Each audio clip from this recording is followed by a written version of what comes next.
एकदा एका राज्यात एक महान राजा राज्य करत होता. राजा धैर्यवान, न्यायप्रिय आणि प्रजेला प्रेम करणारा होता. पण एक दिवस त्याच्या मनात एक प्रश्न निर्माण झाला. मी एवढं सगळं करतो, लोकांचं भलं करतो, पण तरीही काही लोक माझ्यावर नाराज असतात. मग मी खरंच योग्य आहे का? त्या विचारांनी तो अस्वस्थ झाला. त्याने सगळं काम थांबवलं आणि एकटा जंगलाच्या दिशेने निघाला. जंगलात चालत असताना त्याच्या डोक्यावर एक मोठा गरुड झेप घेत होता. अचानक त्या गरुडाने एक छोट्या सापाला आपल्या पंजात पकडलं. राजा थोडे पुढे गेला आणि त्याने पाहिलं तोच गरुड एका झाडावर बसला आहे.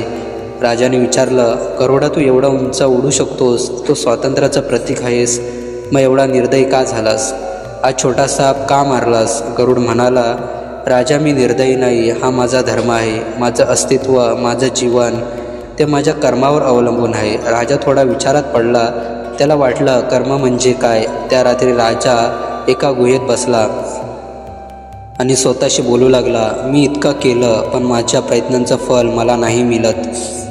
कधी लोक माझं कौतुक करतात, कधी निंदा, कधी यश मिळतं, कधी नाही. मग मी का करतो हे सगळं? तेवढ्यात आकाशातून प्रकाश पडला. एक तेजस्वी आवाज घुमला, राजा, तुझं मन खचलंय, पण उत्तर तुला मिळेल भगवतेत. राजाने विचारलं, कसं? तो आवाज म्हणाला, कर्मणीवा अधिकार असते मा फलेषु कदाचन. तुझा अधिकार फक्त कर्मावर आहे, फलावर नाही. राजा विचारात पडला, म्हणजे मी फक्त काम करायचं, फल नको बघायला? तेवढ्यातच तोच गरुड परत आला. तो म्हणाला, राजा, मी रोज उडतो, कधी पाऊस पडतो, कधी वारा जोराचा असतो, पण मी उडणं थांबवत नाही, कारण माझं काम उडणं आहे. आकाश माझं नाही, पण उडणं माझं आहे. राजा त्या वाक्याने थक्क झाला. गरुड पुढे म्हणाला, राजा, माणूस नेहमी फल मागतो, पण देव फक्त प्रयत्न बघतो. तू शेतात बी पेरतोस, पण पाऊस येईल की नाही ते तुझ्या हातात नाही. तरी तू बी पेरतोस ना, कारण तुला माहीत असतं प्रयत्नाशिवाय फल नाही. फलाचं नियंत्रण देवाकडे आहे, पण प्रयत्नाचं नियंत्रण तुझ्याकडे आहे. राजा परत आपल्या राज्यात आला. त्याच दिवशी युद्ध झालं. शत्रू प्रबल होते, थकलेले. राजाला वाटलं, मी हरलो.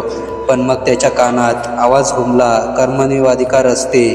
तो उठला, तलवार उचलली आणि म्हणाला, जिंकणं माझ्या हातात नाही, पण लढणं माझं कर्तव्य आहे. राजा लढला, अखेर विजय मिळाला. पण त्याला समजलं, विजयापेक्षा मूल्यवान गोष्ट म्हणजे कर्माचा आनंद. काही दिवसांनी तोच गरुड राजाच्या खांद्यावर उतरला. गरुड म्हणाला, राजा, आता तुला समजलं का कर्माचं महत्त्व? राजा हसत म्हणाला, हो गरुडा, आता मला समजलं. पूर्वी मी प्रत्येक गोष्टीचं फल शोधत होतो, पण आज मी फक्त माझं काम करतोय आणि आश्चर्य म्हणजे आता सगळं चांगलं घडतंय. गरुड म्हणाला, तेच गीतेचं तत्त्व आहे.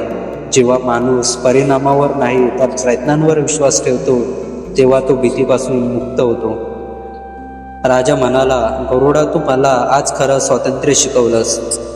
माझं राज्य, माझं यश आणि माझी कीर्ती हे सगळं तात्पुरतं आहे, पण माझं कर्म तीच माझी खरी ओळख आहे. गरुड म्हणाला, माणूस उडतो, पण भीतीमुळे तो थांबतो. गरुड उडतो कारण त्याला विश्वास असतो, जमिनीकडे बघूनही मी आकाशात राहू शकतो.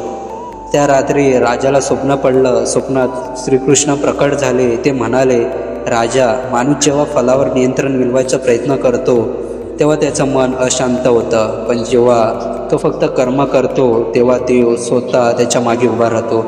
कृष्ण पुढं म्हणाले, तू युद्ध जिंकलास कारण तू कर्मावर लक्ष केंद्रित केलंस. तू फलांची चिंता केली नाहीस, म्हणून विजय तुझ्या मागे आला. राजा पुन्हा राजगादीवर बसला, पण आता तो वेगळा होता. त्याचा चेहरा शांत, मन स्थिर होतं.